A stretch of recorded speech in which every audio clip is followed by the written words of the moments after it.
नमस्कार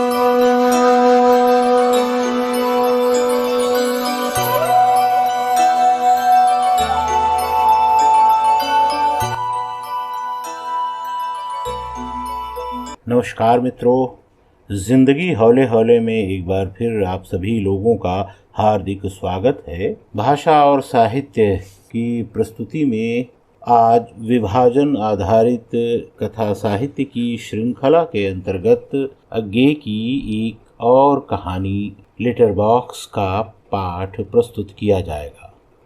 letter box की कथा वस्तु का आधार शरणार्थी समस्या है। कथा के केंद्र में 5 वर्षीय बालक रोशन का चरित्र है। कहानी में शरणार्थियों की असहायता और अपनों से बिछोड़ने से उत्पन्न दर्द है। रोशन ने मां के मरते हुए दृश्य को अपनी आंखों से देखा है। मां का मुंह, नाक, जबड़ा कुछ भी नहीं था। लहू से भरा सिर था बस। बाप भी लापता है, संभवतः मर भी चुका है, परंतु बालक को बाप के लौट आने का विश्वास है। इसलिए वह चिट्ठी लेकर पोस्ट ऑफिस के सामने बैठा रहता है और उसके इस अडिग विश्वास को भला कौन तोड़ सकता था।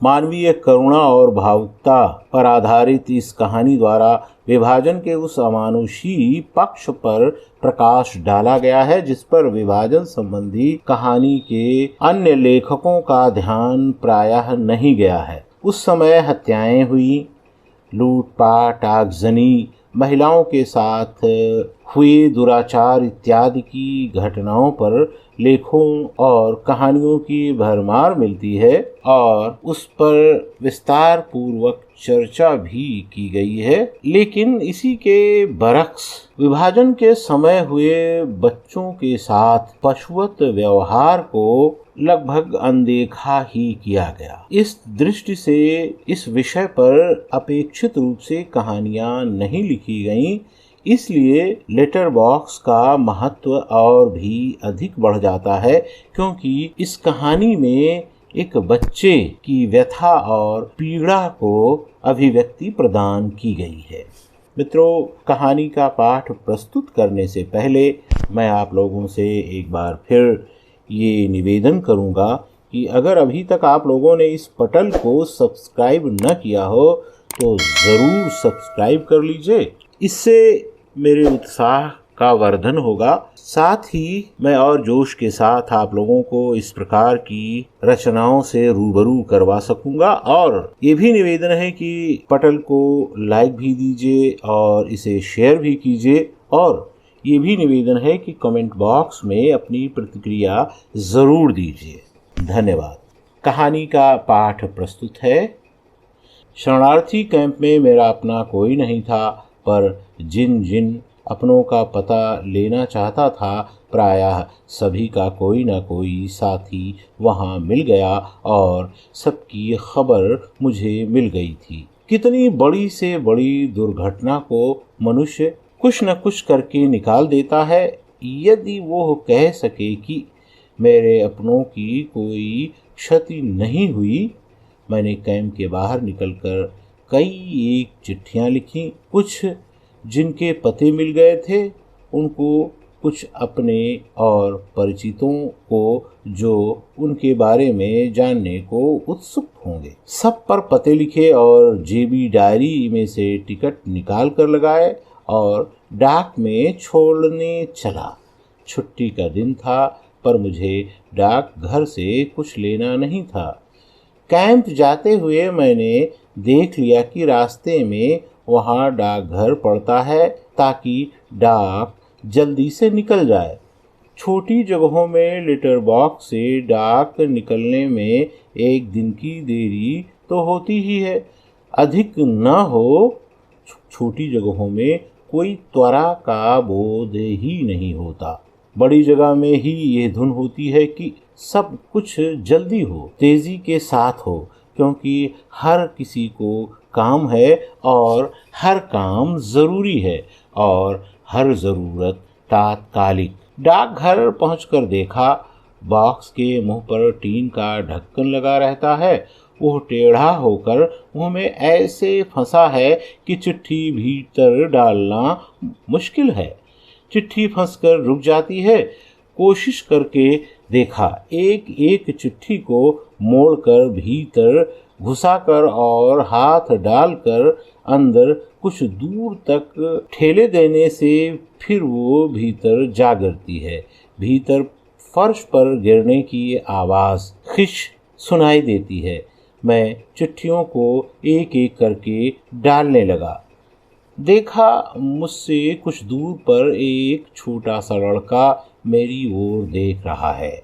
मन उस पर केंद्रित नहीं हुआ, यूं ही मैं उसकी ओर मुस्कुरा दिया। बच्चों के लिए लेटर बॉक्स ताजमहल और पिरामिडों से कम पात्रता नहीं रखता है। संसार के 7 आश्चर्यों में स्थान पाने का यह मुझे अपने बचपन से ही याद था। भीतर चिट्ठी छोड़ दें और जहां चाहो पहुंच जाए, और लेटर बॉक्स ज्यों का त्यों। क्या ये जादू से कुछ कम है? और लेटर बॉक्सों में यह अनोखा है कि जिसके मुंह में चिट्ठी डालने के लिए मुंह ढूंढना पड़ता है और फिर चिट्ठी तक ठेलनी पड़ती है। लेटर बॉक्सों में कबंध है। लड़का मेरी चिट्ठी डालने के व्यायामों को देख रहा होगा। स्पष्ट ढंग से यही सब सोचते हुए मैं उसकी ओर मुस्कुरा दिया। अंतिम चिट्ठी छोड़ता हुआ मैं फिर चेहरे पर मुस्कान फैलाकर उसकी ओर मुड़ा। वो अब मेरी ओर देख रहा था, पर अब की बार मैंने लक्ष्य किया उसके चेहरे पर कौतूहल नहीं, धैर्य का भाव है, अपार धैर्य का और प्रतीक्षा का। मैंने लेटर बॉक्स से हाथ निकाला और जाने को हुआ कि लड़के ने जैसे साहस बटोर कर पूछा, जी इसमें कहाँ की चिट्ठी जाती है? मैंने कहा, सब जगह की। तुम्हें कहाँ भेजनी है चिट्ठी? बाबूजी को। हाँ, मगर कहाँ कोई जगह भी तो है। कहते हुए मैंने देखा उसके हाथ में एक कुचला मुचला पोस्ट कार्ड भी है। मैंने उसके लिए हाथ बढ़ाकर कहा, देखूं? अनास्वस्थ भाव से पोस्ट कार्ड मेरी ओर बढ़ाया। मैंने उसे हथेली पर बिल्कुल सीधा किया। देखा कि पोस्ट कार्ड पर तो छोटे मोटे अक्षरों में कुछ लिखा है, पर पते की जगह खाली है। मैंने हंसकर कहा, पता भी तो लिखना होगा पगले। क्या पता है? सो तो बाबूजी बताएंगे, मुझे क्या मालूम। आवाज़ रुआंसी हो गई और मैंने देखा होठों की कोर कांप रही है। मैंने तनिक नरम होकर पूछा, तुम्हारा घर कहाँ है? शेखपुरे। अब स्थिति बिजली की कौंध की तरह मेरे समझ में आ गई। मैंने उसे ध्यान से देखा। उम्र कोई 5 वर्ष, उजला गोरा रंग, यद्यपि इस समय मैल की धारियों ने उसे छुपा लिया है। तन पर एक फटी कमीज और एक और भी फटा कोट, कमर के नीचे नंगा, टांगों पर जहां तहां चोटों के सूखे खुरंट और पैर सूजे हुए, सिर नंगा, बाल रूखे और कुछ भूरे से, आंखों में एक गहराई जो निरी बचपन की गहराई नहीं, एक छिपाव, एक काठिन्य और दूरी लिए हुए। मैंने और भी नरम स्वर में पूछा, शेखपुरे में कहाँ? बीरावली। बाबूजी तेरे वहीं हैं? नहीं, वहाँ से तो चले थे। तू यहाँ किसके साथ आया? एक आदमी के साथ। कौन आदमी? नाम नहीं पता? नहीं, रास्ते में था।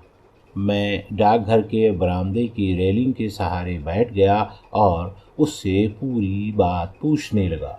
लड़के का नाम था रोशन।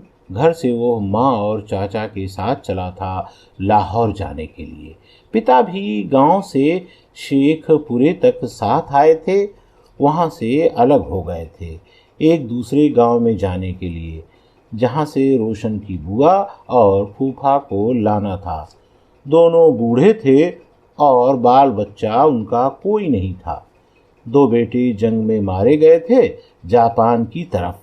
लाहौर में आ मिलने को कह गए थे।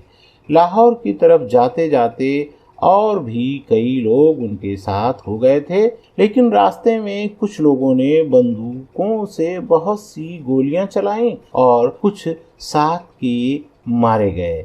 चाचा भी मर गए, पर साथियों ने रुकने नहीं दिया। बहुत जल्दी जल्दी बढ़ते गए। लाहौर में बाबूजी के मिलने की बात थी, पर लाहौर वे लोग गए ही नहीं। रास्ते में और बहुत से लोग मिले थे। उन्होंने कहा कि लाहौर जाना ठीक नहीं, इसलिए रास्ते में से मुड़ गए। दूसरे दिन फिर 2-4 लोग गोलियों से मर गए। फिर एक जगह बहुत से लोगों ने लाठी और कुल्हाड़ी लेकर वार किया। जमकर लड़ाई हुई, पर हमला करने वाले बहुत थे। इधर के आदमी बहुत से मारे गए या फिर गए। वे लोग औरतों को पकड़कर ले जाने लगे। माँ को भी उन्होंने पकड़ लिया।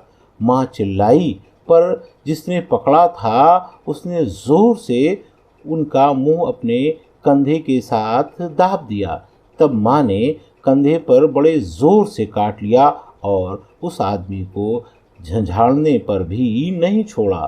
तब उस आदमी ने चीख कर माँ को झटके के साथ अलग करके जमीन पर पटक दिया और कुल्हाड़ी की उल्टी तरफ से मुंह पर वार किया। माँ चिल्लाई तो रोशन ने आंखें बंद कर लीं। खोली तो माँ का मुंह, नाक, जबड़ा कुछ भी नहीं था। लहू से भरा सिर था बस। और वो आदमी माँ की छाती पर एक पैर रखकर अभी और चोट करता जा रहा था। माँ के मुख पर साथियों ने रोशन को पकड़ा और लड़ते लड़ते भागते चले। दूर निकल गए तो आक्रमणकारियों ने पीछा छोड़ दिया। कुछ औरतों को वे पकड़ ले गए। 8-10 दिन में रोशन की टोली जालंधर पहुंची, पर तब उसमें पहले दिन का एक भी साथी नहीं था। सब नए चेहरे थे और इन्हीं में से एक उसे वहां तक ले आया था। वो कैंप में था, पर रोशन का जी नहीं लगता वहां और बाबूजी के पास जाना चाहता है। माँ तो मर गई। लड़का रोने लगा था, रोता जाता था और कहानी कहता जाता था। मैं और भी पूछ सकता था, पर इससे आगे जानने को क्या था। मैंने कहा, रोशन तू कैंप में लौट जा और वहीं रह भी। मैं तेरा नाम और कैंप का पता देकर रेडियो से खबर करवाऊंगा। तेरे बाबूजी अगर सुनेंगे तो तुझे चिट्ठी लिखेंगे और फिर यहीं कैंप में आ सकेंगे, समझा? मैं उसकी पीठ थपथपाकर उठा। और मेरी चिट्ठी? मैं भी तो उन्हें लिखना चाहता हूँ। मैं ठिठक गया। हाँ, तेरी चिट्ठी। आगे क्या कहूँ? बच्चे से धोखा करना बहुत बड़ा पाप है। मैंने कहा, इस कार्ड को तू शेखपुरे गांव के पते पर डाल दे।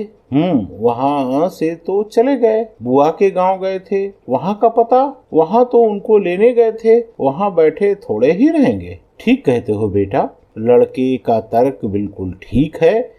मैं उसे क्या बताऊं कि कहाँ का पता लिखे जिससे पत्र उसके बाबूजी को मिल जाए।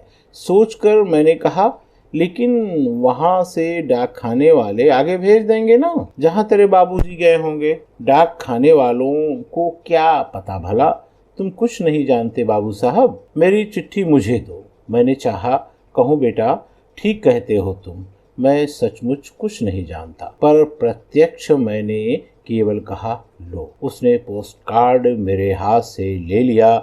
मैंने मेहनत से उसे सीधा किया था। उसने फिर उसे कसकर पकड़ा और पहले सा मरोड़ लिया। मैं धीरे धीरे वहां से हटकर चलने लगा। चलते चलते मैंने देखा उसके चेहरे के आंसू सूख गए हैं और वही सीमाहीन धैर्य का भाव उसके चेहरे पर लौट आया है कि शायद अब मेरे बाद जो चिट्ठी छोड़ने आए वो मुझसे अधिक जानता हो और उसे बता दे कि वो अपनी चिट्ठी किस पते पर छोड़े ताकि वो बाबूजी को मिल जाए। धन्यवाद।